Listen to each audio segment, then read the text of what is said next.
Little Napoleon, or Napoleon Kecil, is a term that became popular in 2010 in Malaysia.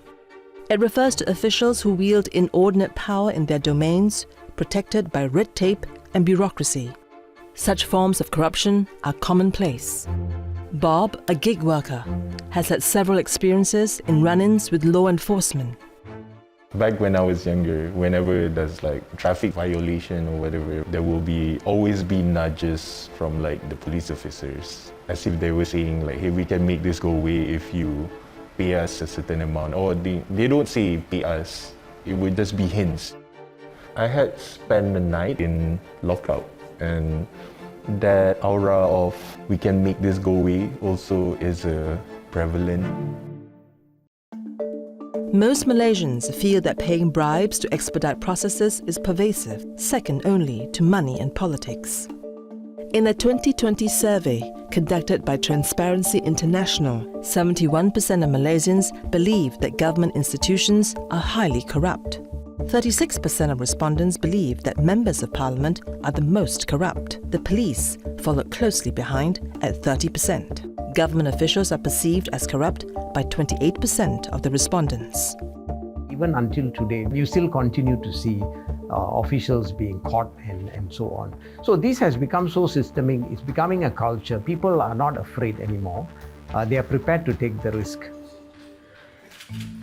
Prime Minister Anwar Ibrahim wants Malaysia to rid itself of the stain of corruption. The battle against corruption continues. As you see, now that I'm Prime Minister, that has been the thrust of my campaign. For the Prime Minister, corruption was a cancer, weakening Malaysia's economy. Could it be an issue of pay? After all, the country's police chief, Razauddin Hussein, has spoken about how low salaries of civil servants led some to seek bribes. In my opinion, cops not being paid enough is not a good justification for you to be corrupt, because like that is a systemic problem. If it's a systemic problem, then we should fix it at the systemic level, at the governance level. Nonetheless, the government is addressing the issue of wages. From December this year, civil servants will see a record pay hike of more than 13%. The civil servants need to be better compensated. I do believe that. And over the last 12 years, the salaries of Malaysian civil servants has not been reviewed. People need to survive, cost of living is high, and so the only way out is any opportunities. If you can get some kind of commission, some kind of kickbacks, people take advantage of it because people want to live. So the answer to this is we need to reform the wages. Of course, the question is, will that immediately stop corruption? The answer is no. These things will take time because corruption is a behavioral issue. While investigations into big names may have grabbed the headlines, rooting out corruption will need to happen at multiple levels. Prime Minister Anwar's plans to do so were outlined in May with the release of the National Anti-Corruption Strategy 2024 to 2028. It calls for better education and improving public accountability. It will also empower citizens to voice their issues, strengthen enforcement, and provide incentives for whistleblowing. You cannot let up in efforts to reduce corruption. And that's why I like to use the word reduce. I didn't say the word eradicate. Because people will still have needs. People will still be tempted to be corrupt. But you just have to be vigilant, all the time. And you cannot let up. Our concern on this matter, it is just a broad strategy outline. So as far as our concern, there is a need for individual agencies responsible to come up with execution plan, timeline. The MACC, Malaysia Anti-Corruption Commission, particularly must come up with the dashboard to report the progress implementation of this plan.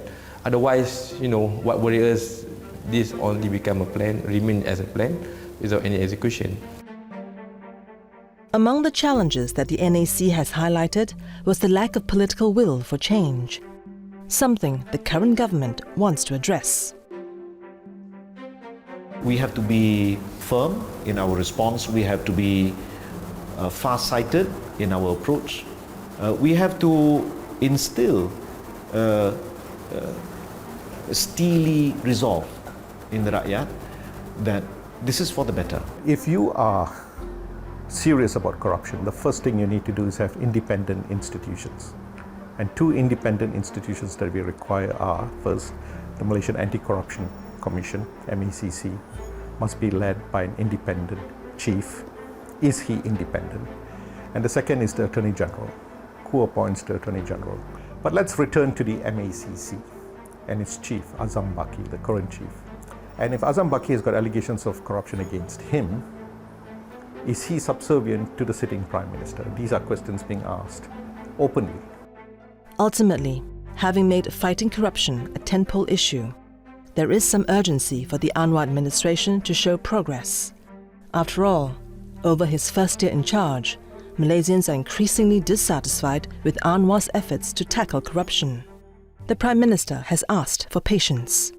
Corruption cannot be deemed to be a system, a culture, and systemic, which is the case in Malaysia. So it will take time. I understand. That's why I'm not too excited or too worried when I do receive lots of criticism. I say, okay, be patient. We'll have to explain.